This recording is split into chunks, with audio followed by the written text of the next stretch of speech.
Olá, queridas irmãs, irmãos, amigos e amigas. Que alegria imensa poder compartilhar mais uma vez o Evangelho de Jesus Cristo. Hoje nós estaremos estudando Doutrina e Convênios 64. José Smith e outros irmãos já tinham saído de Kirtland, Ohio, ido para o Missouri, no condado de Jackson, a cidade de Independência, né? 1.500 quilômetros de distância, já tinham retornado e receberam então a revelação de Doutrina e Convênios 64. O que aconteceu é que durante esta viagem de ida e volta, 3.000 quilômetros, houve vários desentendimentos entre os irmãos, contendas, e eles já haviam, na maioria deles, se perdoado, e o Senhor então deu esta revelação mostrando a necessidade de perdão, que as pessoas deviam se perdoar. O Senhor, ele havia dado esta orientação, né, nessa revelação, e observe o que aconteceu. Por exemplo, Elsa Boft e Isaac Murley, eles também foram chamados para serem companheiros. E quando eles perceberam que Joseph, né, ia de barco e diligência mais rápido e que eles tinham sido chamados para ir a pé, pregando pelo caminho, eles ficaram decepcionados com aquela situação.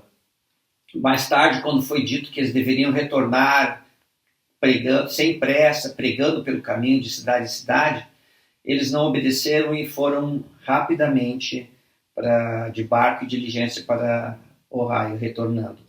Uma outra coisa interessante é que Ezra, ele tinha uma ideia de profeta para ele.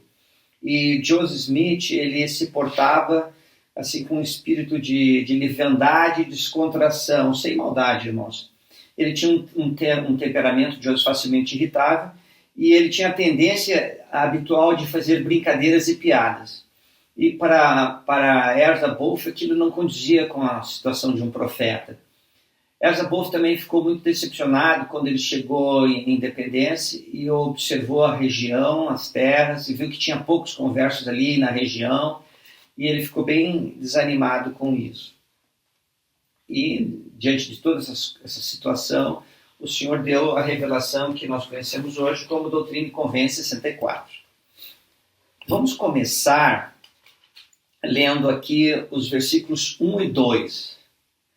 Eis que assim vos diz o Senhor, vosso Deus, ó élderes da minha igreja, atendei, ouvi e recebei minha vontade concernente a vós.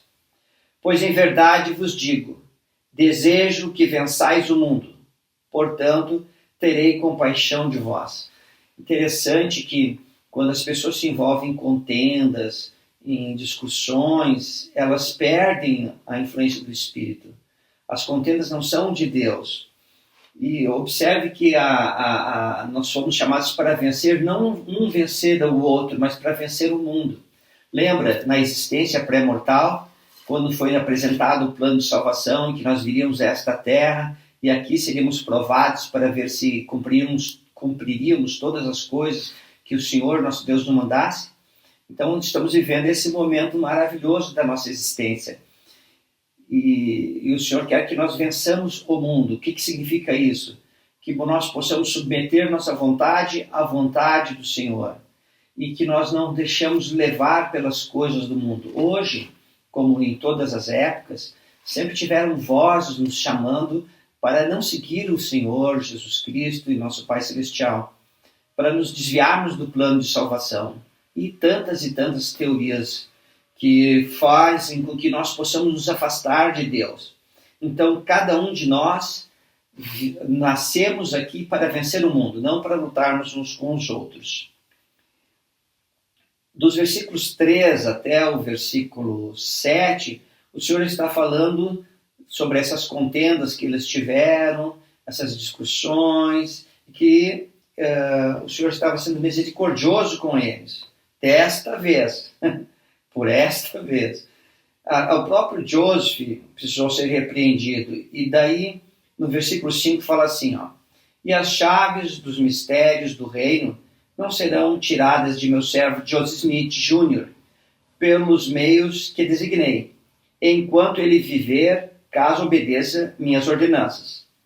Há os que sem razão procuram falhas nele. Então, mesmo naquela época, homens como Erza, Bof, procuravam falhas no profeta. Não viam, eles tinham uma pré-concepção de como deveria ser um profeta. Embora Joseph fosse uma pessoa alegre, gostava de rir, brincar, fazer piadas, ele bem descontraído, ele era um profeta de Deus, ele é um profeta de Deus. Nos anos que se seguiram, e mesmo nos nossos dias, milhares de pessoas têm falado mal de Joseph Smith, tentando difamar, destruir a fé, procurando olhar algum ponto mais obscuro da história da igreja e dizer assim, mas então ele não é um profeta. Tomem cuidado, irmãos e irmãs, porque o anjo Moroni, quando apareceu a Joseph, ele já naquela primeira aparição, ele disse que muitos falariam bem e mal de Joseph. E isso para nós, hoje é um testemunho de todas as pessoas que falam mal de Joseph, que o anjo Moroni tinha razão. Então, cuidado, muito cuidado para não estar contra os profetas de Deus, não estar longe dos profetas de Deus. Muito bem. No versículo 7, é um versículo muito importante, porque ele fala assim, ó, contudo ele pecou, falando para Joseph, né? Que Joseph tinha pecado. Mas, em verdade, eu digo, eu, o Senhor, perdoo os pecados daqueles que confessam seus pecados perante mim e pedem perdão se não pecarem para a morte. Aqui, dois aspectos muito importantes que eu gostaria de destacar. O primeiro é confessar. Como parte do perdão, como parte do arrependimento, na verdade, existe a confissão. O elder Richard J. Scott, um apóstolo do Senhor, que viveu dos anos de 1928 a 2015, apenas uma curiosidade, nós morávamos bem próximo de um cemitério onde o elder Richard Scott estava enterrado, e várias vezes eu e minha esposa fomos lá no túmulo dele. Era bem próximo de nossa casa, lá nos Estados Unidos. Pois bem, então o elder Richard J. Scott, ele ensinou-nos sobre confissão. Ele disse assim, abre aspas, é sempre necessário confessarmos nossos pecados ao Senhor. Se forem transgressões sérias, como imoralidade, é preciso confessá-las a um bispo ou presidente de Estado. Por favor, entendam que confissão não é arrependimento. É um passo essencial, mas não é suficiente. A confissão parcial, mencionando os erros menores, não ajudará a resolver uma transgressão oculta mais séria. Essencial ao arrependimento é a disposição de contar tudo o que fizeram ao Senhor e, quando necessário, a seu juiz do sacerdócio. Lembrem-se, o que encobre suas transgressões... Vou de novo aqui. Lembre-se, o que encobre suas transgressões nunca prosperará, mas o que as confessa e as deixa alcançará misericórdia. Fim da citação. Isso encontra na Liahona de julho de 1995, com o título Encontrar o Perdão. Nesses versículos aqui, o Senhor está ensinando, no 64, versículo 7, que a confissão é algo necessário para pecados mais graves, como imoralidade, como falou o elder Richard Scott. Algumas coisas mais simples você pode resolver entre você e o Senhor. Muito bem.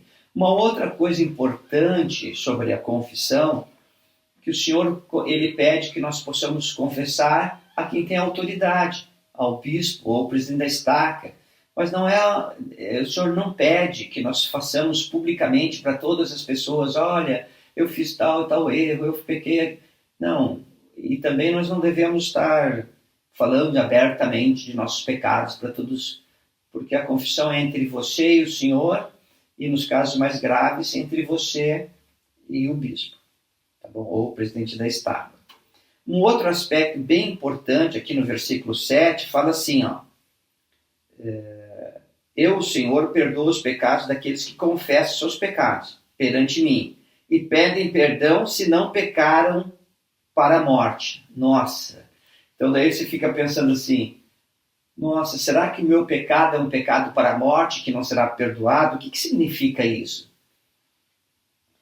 O elder Bruce R. McConkie, um apóstolo do Senhor que viveu nos anos de 1915 a 1985, ele disse o seguinte, falando sobre pecado para a morte, abre aspas, aqueles que se afastam da luz e da verdade do Evangelho, que se entregam a Satanás, que se filiam à causa dele, apoiando-a e defendendo-a, e que assim se tornam filhos dele, ao agirem desta maneira, pecaram para a morte. Para eles não há mais arrependimento, perdão, nem qualquer esperança de qualquer tipo de salvação. Como filhos de Satanás, eles são filhos de perdição. Fechar aspas, fim da citação. E daí talvez, ao alcance da minha voz, você está aí ouvindo na sua casa, e diz, nossa, irmão André, mas eu me afastei, fiquei vários anos afastado e agora estou querendo voltar. Será que eu pequei para a morte?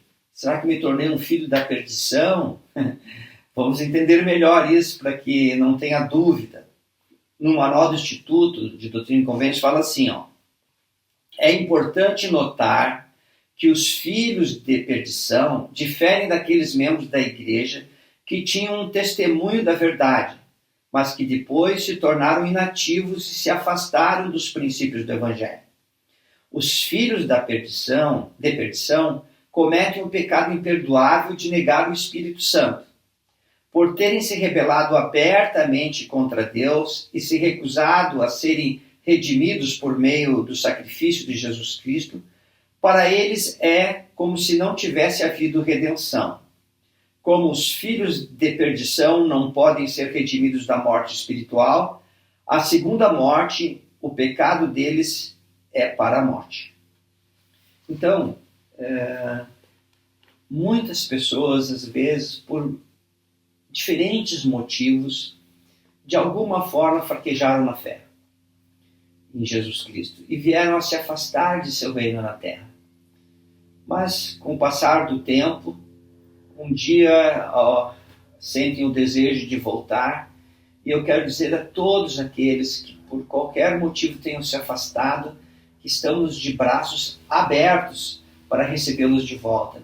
E que o Salvador tem repetido e repetido várias vezes o convite de vinde a mim, o convite de retorne, volte, venha fazer parte novamente do reino, esteja seguro vivendo o Evangelho, venha vencer o mundo junto com todos os santos de Deus que têm o mesmo propósito de vencer o mundo. Lembra como nos falamos hoje? A luta não é uns contra os outros, mas é contra o mundo. A luta é para saber se nós vamos ser fiéis a Deus. E isso é maravilhoso. O convite do Salvador Jesus Cristo para retornar. Volta, volta. E todos nós, eu e vocês, que possamos sempre estar retornando nossa mente, nosso coração para o Salvador Jesus Cristo, tá bom? Vamos continuar aqui. No versículo 8, o Senhor diz assim, lembra da situação, que eles tinham viajado 3.000 quilômetros e tinha acontecido muitas dissensões, contendas no caminho, mas haviam se perdoado, e o Senhor está falando aqui no versículo 8 agora. O Senhor está falando no versículo 8 referente ao seu ministério terreno, quando ele estava aqui na mortalidade fazendo a sua vida, né? Diz assim, no seu ministério terreno. 8.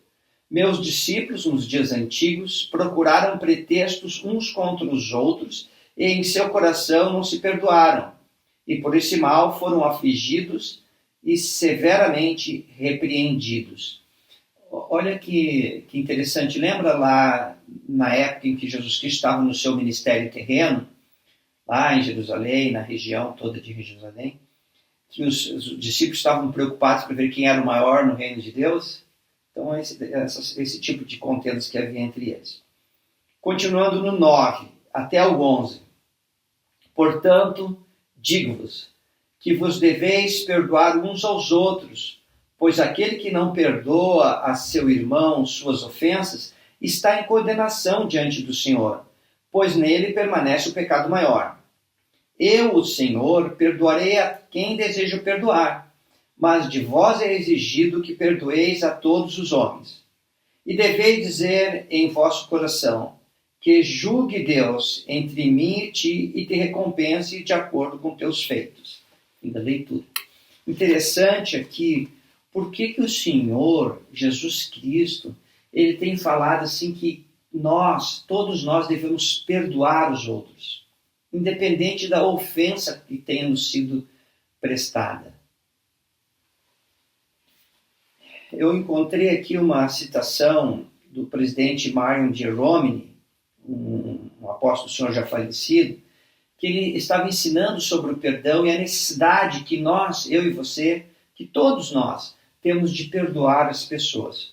Todos nós, sejam familiares, sejam amigos, no trabalho, na escola, enfim, em qualquer lugar. Devemos sempre perdoar.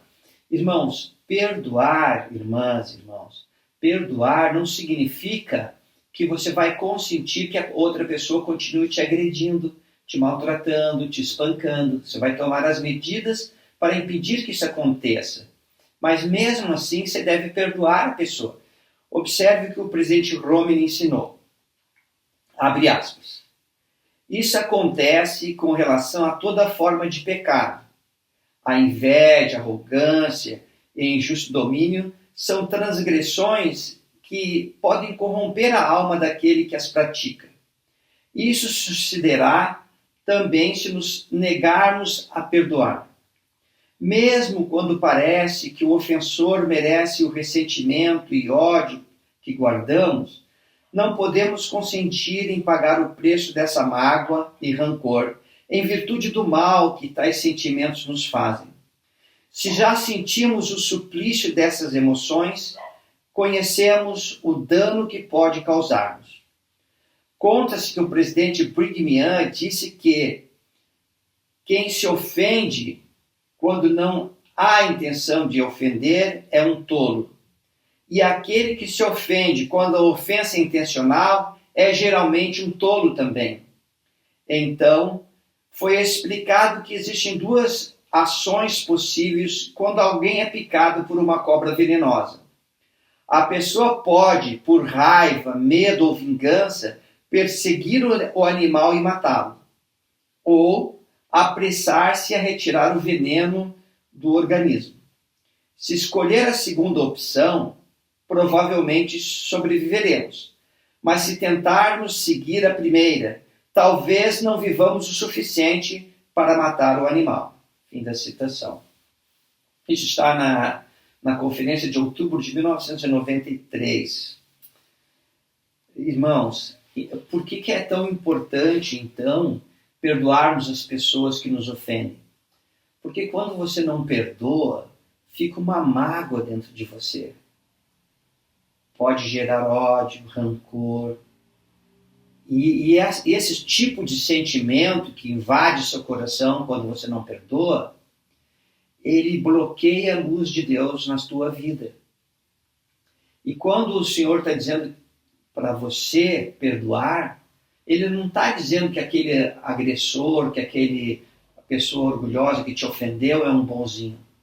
Ele está amando você e dizendo, perdoa, para que a luz de Deus, a luz que vem de Deus, possa encher a tua vida e você sentir alegria, paz, segurança em Jesus Cristo. Percebe? Muito bem.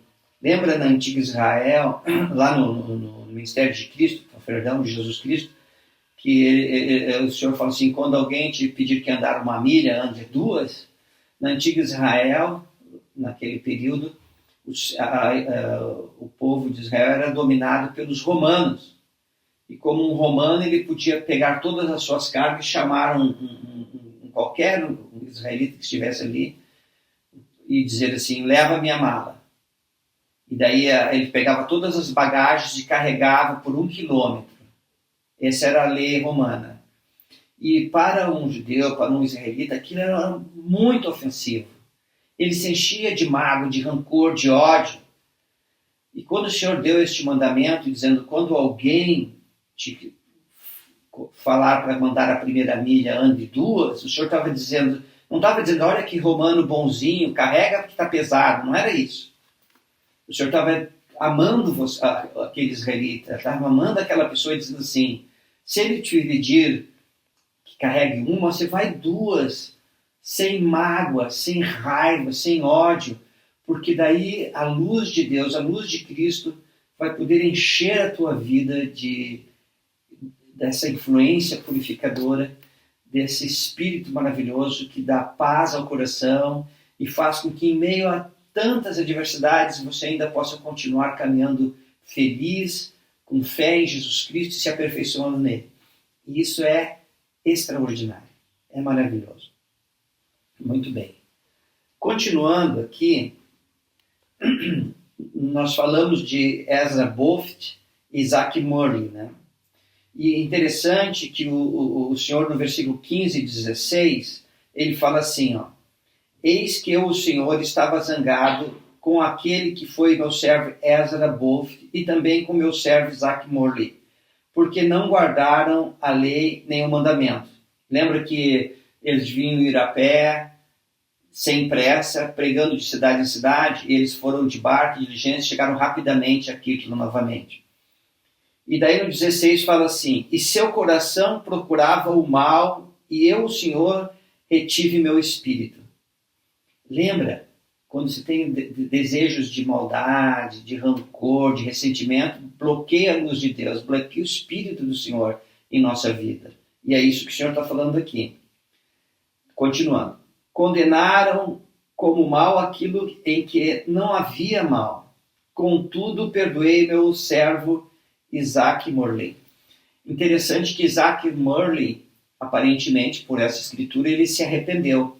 Ele foi chamado a vender sua fazenda e partir e retornar lá para Jackson, Independência, lá no Missouri.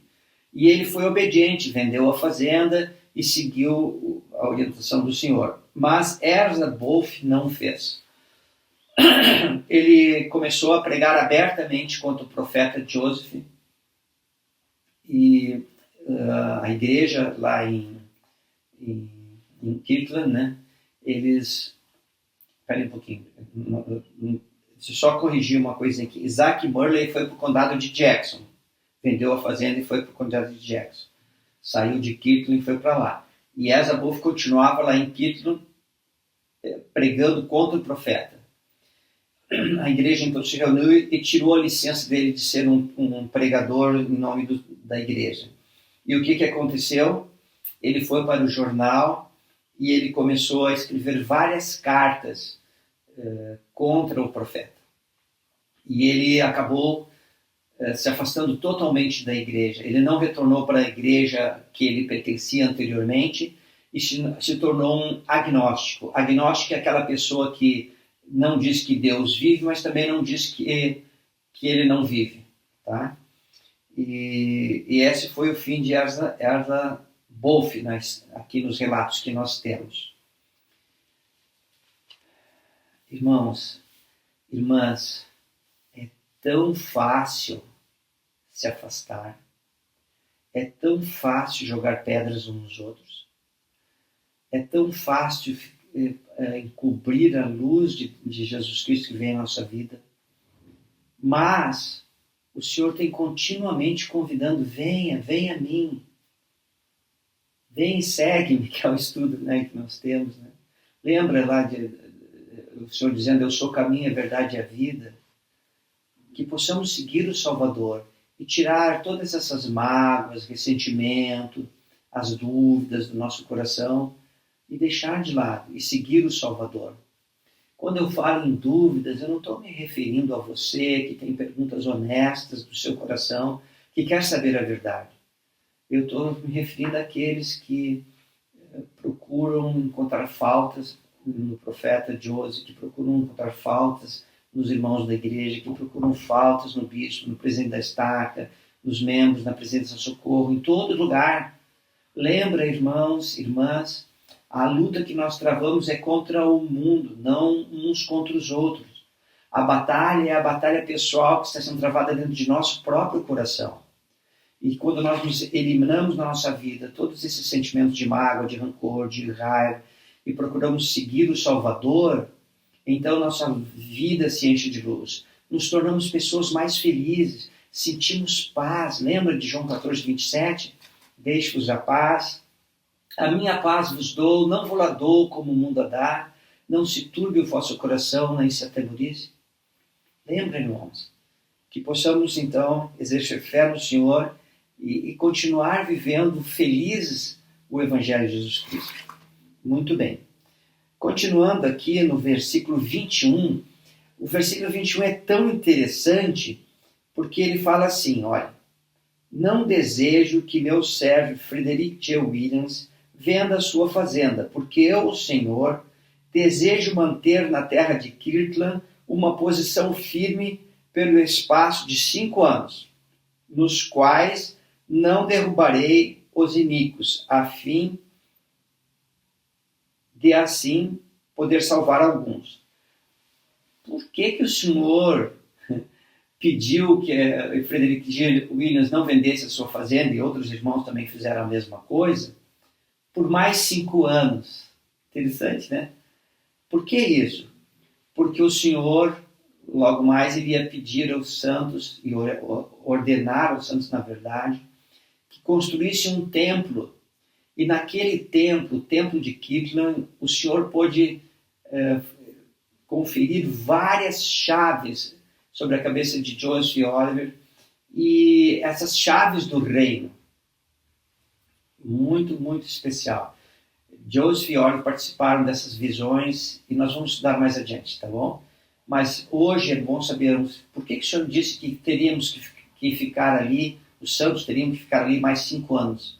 Porque um templo de Deus, de nosso Deus, seria construído, o próprio Salvador Jesus Cristo iria aparecer, e Elias, Moisés e tantos outros conferindo suas chaves. Todas as chaves ali seriam restauradas.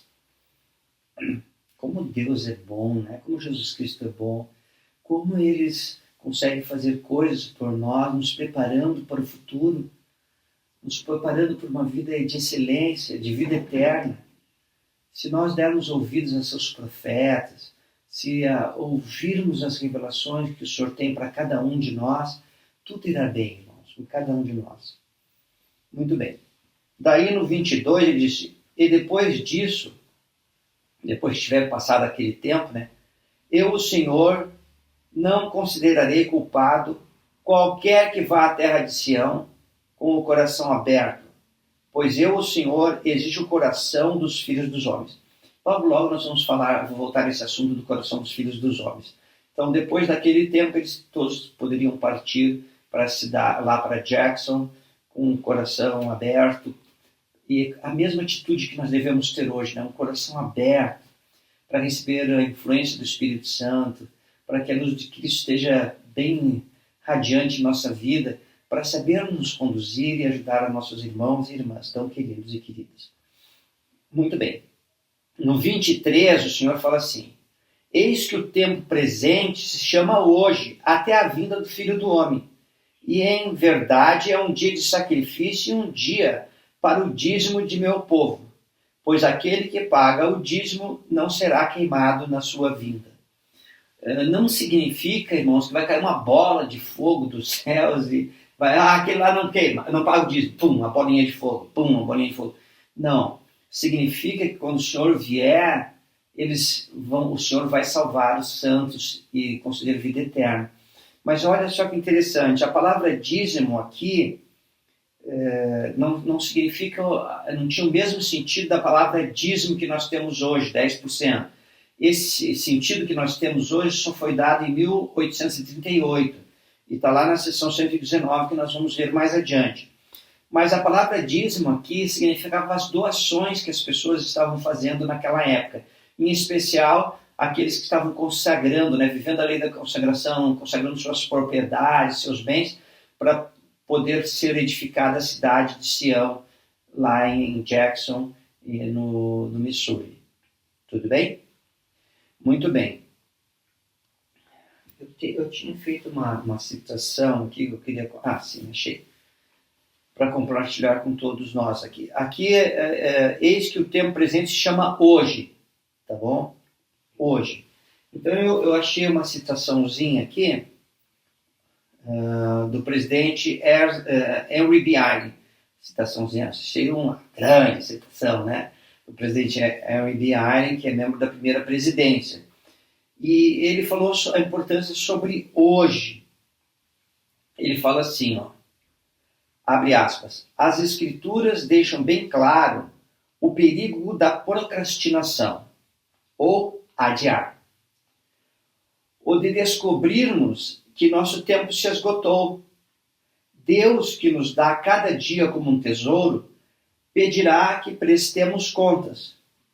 Nós vamos chorar e ele vai chorar também, se tivermos planejado arrepender-nos e servi-los num futuro que nunca chegou, ou se tivermos ficado sonhando com um passado no qual a oportunidade de agir desvaneceu.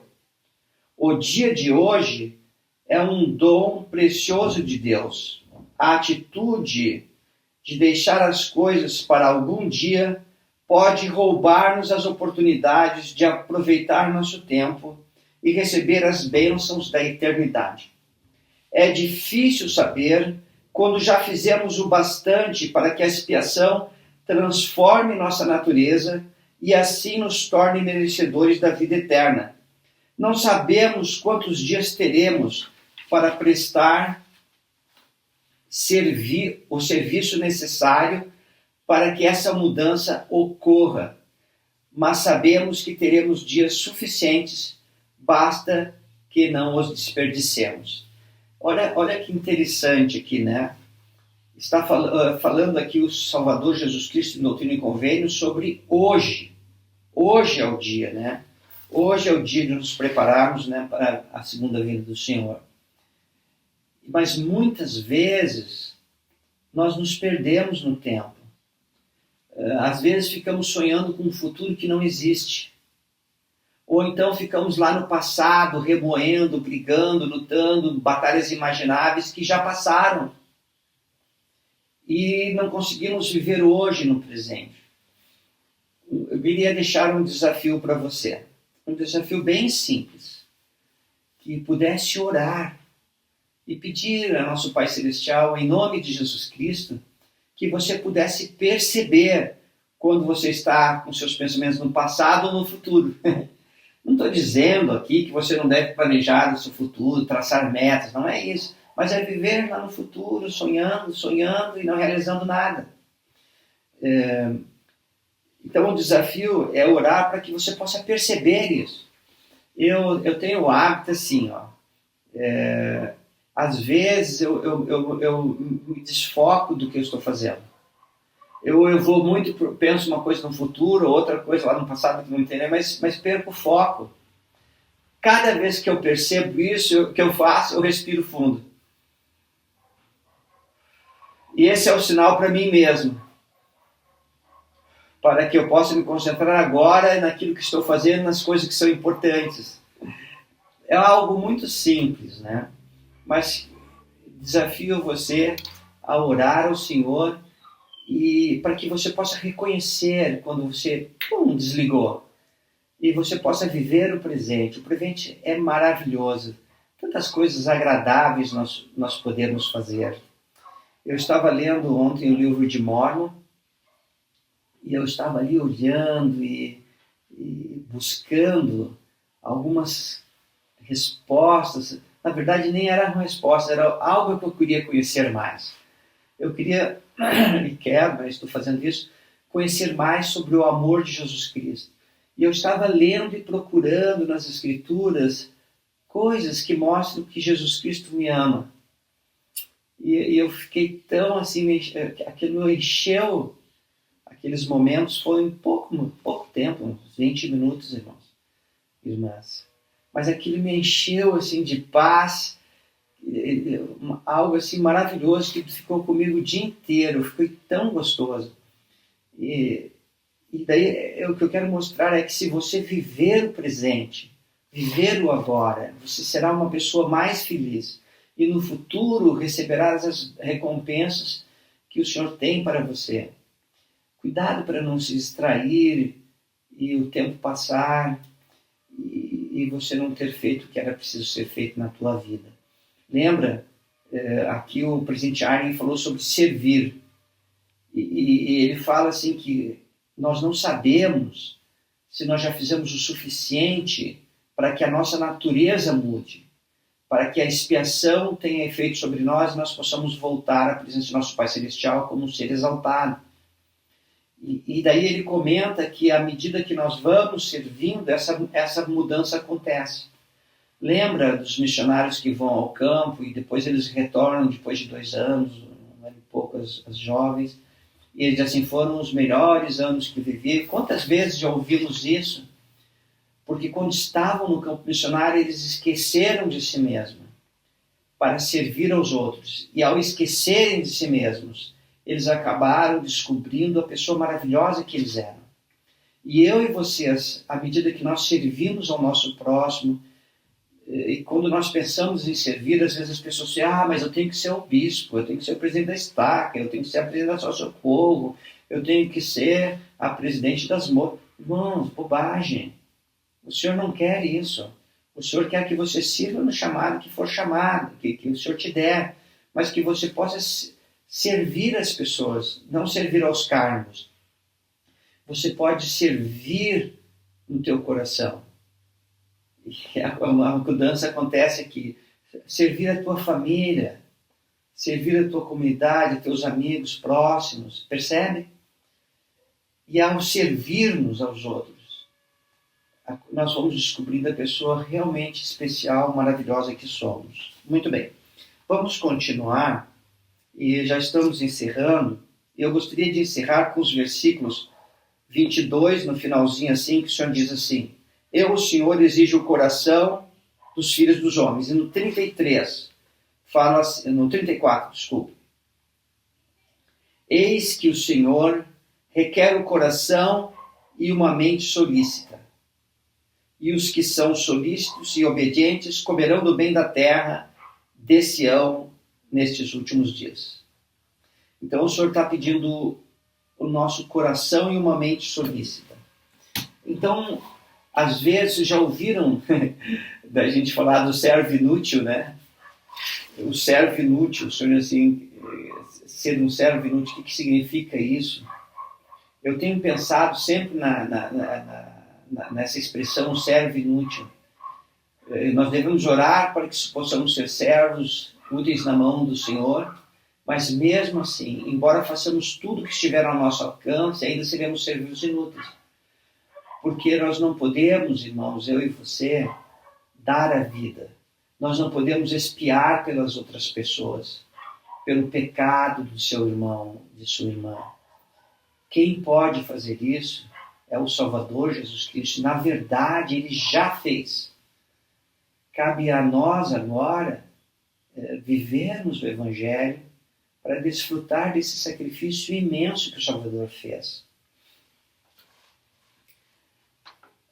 Aqui, quando o Senhor diz assim que ele exige o coração dos homens, né, e uma mente solícita, e quando fala isso, está falando a homens, mulheres, a todos nós, o que podemos ofertar ao Senhor?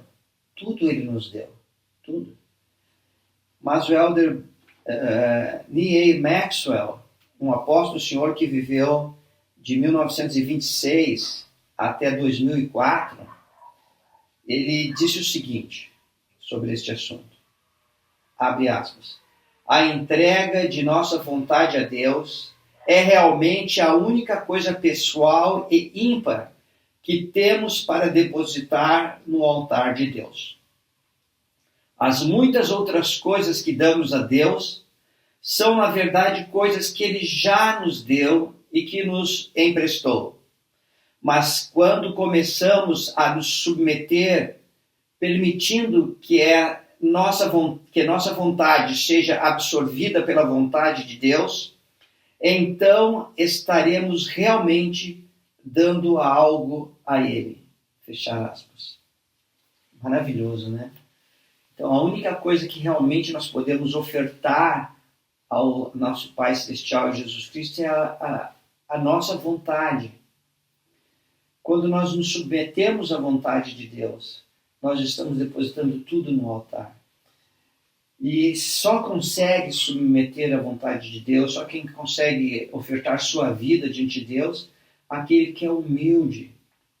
Aquele humilde não é o coitadinho, humilde é a pessoa forte, que ele, sendo no controle da situação, ele coloca a vontade dele para ser subjugada pela vontade do Senhor Jesus Cristo, nosso Pai Celestial.